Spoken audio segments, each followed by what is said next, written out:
Friends, आज हम बात करेंगे क्या सारी चीजें पहले से ही तय है। इस पृथ्वी के, इस प्रकृति के नियम क्या है, हमें किस तरह से काम करना पड़ेगा। तो सारी चीजें पहले से ही तय है, उसके बारे में हम बात करेंगे। मैं मेरे लाइफ के कुछ एग्जांपल बताऊंगा जिससे आपको समझ में आएगा कि हमें हमारे कर्म में, हमारे डेस्टिनी में क्या फिक्स है, तो वो हमें मिलती है। ना कि हम बोलते हैं कि मैं तो ये डिजर्व करता था, वो चीजें मिलती है, नहीं। आज हम मेरे एग्जांपल से उसके द्वारा समझेंगे कि हम इस प्रकृति में सारे नियम है, वो फिक्स नियम है, उसी से हमें चलना है। हम सोचेंगे कि मैं ऐसा करूंगा, ऐसा नहीं हो सकता। हमारे कर्मा के अनुसार, हमारे कर्मा के बेस के अनुसार हमारे आगे की लाइफ वो डिजाइन होती है। तो उसके बारे में हम सारी चीजें आज बात करेंगे। तो देखिए क्या होता है कि जैसे हम कोई ऑफिस में जाते हैं तो उस ऑफिस का कुछ नियम रहते हैं। जैसे कहाँ पे कौन आदमी बैठेगा, कौन किस पोस्ट पे काम करेगा, कौन कितने बजे आएगा, किसका क्या रोल रहेगा, वो सारी चीजें। तो हम जहाँ पे जाते हैं तो उस कंपनी के रूल हम चेंज करते क्या, नहीं चेंज किए। ऑलरेडी एक मैनुअल बना होता है, उसके हिसाब से हमें वहां पे काम करना पड़ता है। ठीक है, तो वैसे ही हम यहाँ पे इस पृथ्वी पे आए हैं तो उसके कुछ नियम है, प्रकृति के कुछ नियम है, उसके हिसाब से हम यहाँ पे चल रहे हैं। आज हम क्या करेंगे ये हमारे हाथ में 100% है, लेकिन आज हम क्या करेंगे उसके बेस पे हमारा कल रहेगा।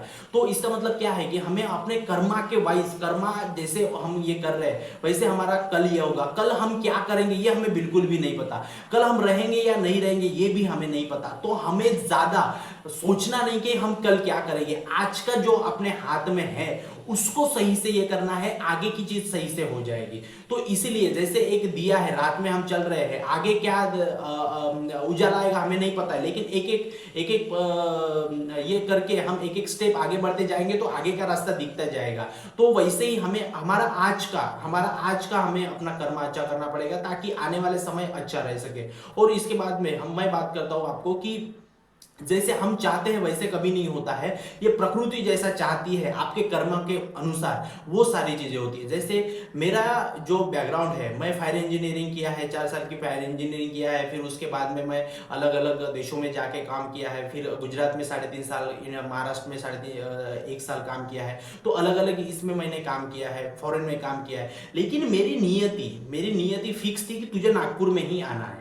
तो मैं पूरा घूम घाम के पूरी दुनिया में जाके जॉब करके सारी चीजों का ध्यान लेके प्रकृति ने मुझे यहाँ पे लाके खड़ा कर दिया नागपुर में। तो कैसे, देखिए मैं अपने 12th तक गांव में ही था, फिर उसके बाद में नागपुर में आया, फिर नागपुर से डायरेक्ट मैं गुजरात गया, फिर वहां से सूरज सीधी काम किया, फिर महाराष्ट्र में काम किया, फिर वहां से दूसरे कंट्रीज में काम किया।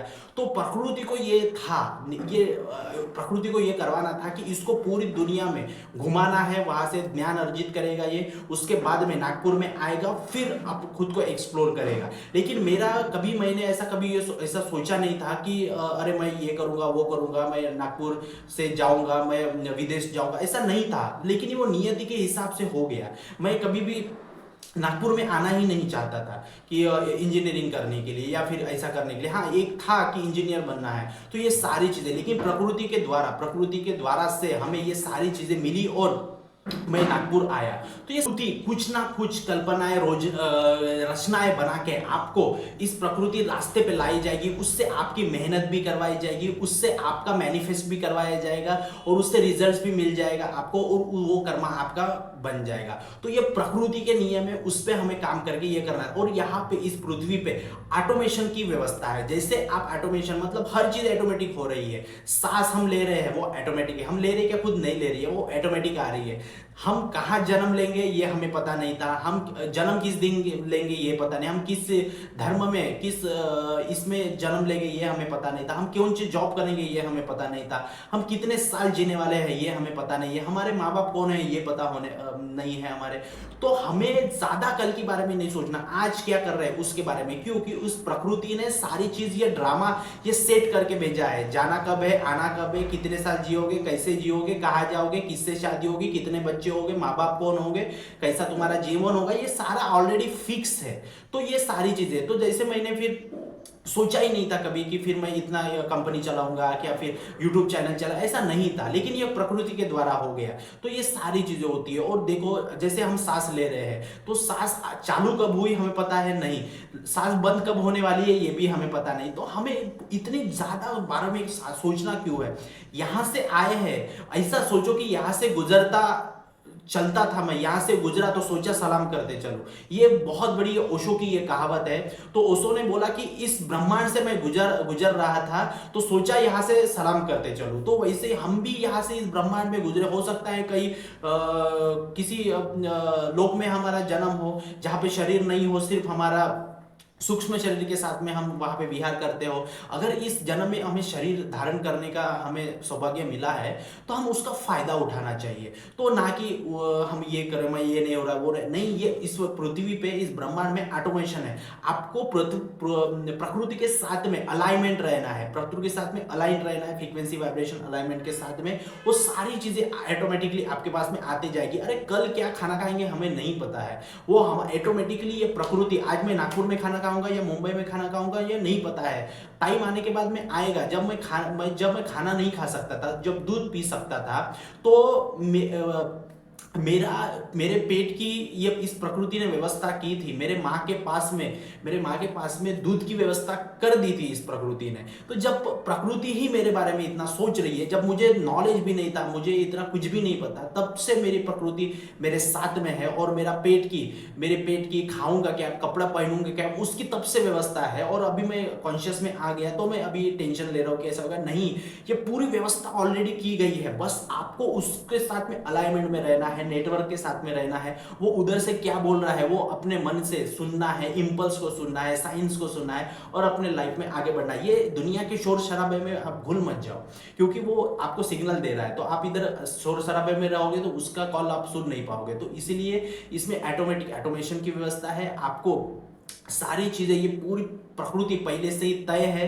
इसमें सिर्फ आपको अपना किरदार निभाना है और यहां से निकलना है। क्योंकि आप देखो ना, आपको रेफरेंस दे रहा हूं, आपने जन्म कब लेगा पता नहीं है, आप क्या खाना खाओगे, क्या कैसे रहोगे पता नहीं, शादी किससे होगी ये भी पता नहीं, माँ बाप कौन से होंगे ये भी कुछ भी नहीं पता था ना, कल का भी हमें नहीं पता है। ठीक है, आज मैं 2 बजे कहाँ रहूंगा ये भी मुझे पता नहीं है। तो मैं क्यों इतना सोचूं? जो मैं अभी के आज क्या कर सकता हूं वो मुझे सोचना है, मेरे कर्म अच्छे कैसे कर सकता हूं वो मुझे सोचना है। फिर तो मैं जो मैनिफेस्ट करूं वो तो मुझे प्रकृति के द्वारा मिलना ही मिलना है। बस हमें अपने ऊपर ट्रस्ट करना है, वो प्रकृति के साथ में, नेचर के साथ में, इस ब्रह्मांड के साथ में अलाइनमेंट में रहना है, अपनी नीयत साफ रखनी है और फिर सारी चीजें ऑटोमेशन में होती जाएगी। तो इस बात से मैं समझाऊं आपको मैंने एग्जांपल दिया कि कैसे कैसे सारी चीजें होती है। मैं आपको बताना चाहूं, मैं बचपन से एक सपना देखता था कि अरे मुझे एरोप्लेन में, विमान में बैठ के जाना है। हम सारे लोग, हम ग्राउंड पे जब खेलते रहते थे बचपन में क्रिकेट, 4th 5 की बात है, तीसरी की भी बात हो सकती है, तो मैं ऊपर से हेलीकॉप्टर या फिर विमान जाते हुआ देखता था, एरोप्लेन। मैं सोचता था कि मैं एक दिन ऐसा बन जाऊंगा, मैं बनूंगा और ऐसा ये करूंगा। तो मुंबई शहर में छत्रपति टर्मिनल एयरपोर्ट से, वहां से मुझे रात में 2 बजे मेरा सपना पूरा हुआ। रात में 2 बजे मैं एरोप्लेन में उड़ के मैं फॉरेन गया था, रात में 2 बजे। तो मैं पृथ्वी के ऐसा नीचे देख के धन्यवाद बोला कि मेरा सपना तुमने पूरा किया। तो ये सारी नियति है। मैं जिस दिन मुझे रात में 2 बजे उड़ना था तो मेरे प्रकृति ने लिखा था कि तुम जो बचपन से सपना देख रहे हो वो रात में 2 बजे उसी दिन होगा, यही प्लेन होगा, इतने पैसेंजर रहेंगे, इससे इस देश में तुम उड़ के जाओगे। तो मैं अफ्रीका गया था उड़ के, मैं दूसरे देश क्यों नहीं गया? क्योंकि वहां पे मेरी डेस्टिनी लिखी थी, इसीलिए। और ये प्रकृति चाह रही थी कि वहां जाना है। तो मैं खुद तो नहीं गया था, मुझे कोई कंपनी मिली, किसी ने इंटरव्यू लिया, इंटरव्यू क्लियर हुआ, सैलरी फिक्स हुई, मेरे सारी चीज हुई, वहां से सारी चीज हुई। फिर मुझे कंपनी ने उस टाइम पे बुलाया। इसके मेरे पहले भी कुछ लड़के गए थे लेकिन मेरा नंबर नहीं आया था। फिर मैं कब गया, मेरा टाइम जब आया था, प्रकृति ने जब मुझे बुलाया तब मैं गया था। और कब गया, रात में 2 बजे मेरी फ्लाइट उड़ी थी, रात में 2 बजे मेरा सपना पूरा हुआ था। तो ये सारी चीजें प्रकृति ने सेट करके रखी है। ठीक है, आज मैं नागपुर में आया हूँ, पूरी दुनिया घुमा लेकिन नागपुर में आया हूँ। क्यों? क्योंकि ये नियति को फिक्स है। सारी चीजों में आपको समझना पड़ेगा और अपने लाइफ में आगे बढ़ना पड़ेगा। तो ये सारी चीजें पहले से ही तय है, बस अपना खुद को किरदार निभाना है। तो थैंक यू ये वीडियो देखने के लिए, चैनल को सब्सक्राइब करने के लिए। और किसी को भी एडवांस लॉ ऑफ अट्रैक्शन का कोर्स परचेस करना है तो रजिस्टर्ड नंबर पे आप कांटेक्ट कर सकते हो और अपनी लॉ ऑफ अट्रैक्शन की जर्नी फास्ट कर सकते हो। वेल्थ मैनिफेस्टेशन का वेबिनार भी चल रहा है, जिसको भी ज्वाइन करना है वो कर सकता है, रिकॉर्डेड कोर्स है, सारी चीजें हो जाएगी। तो थैंक यू, बहुत बहुत धन्यवाद। और ये सारी चीजों में आप समझो कि मैंने अभी आपको क्या बताया। थैंक यू, जय हिंद।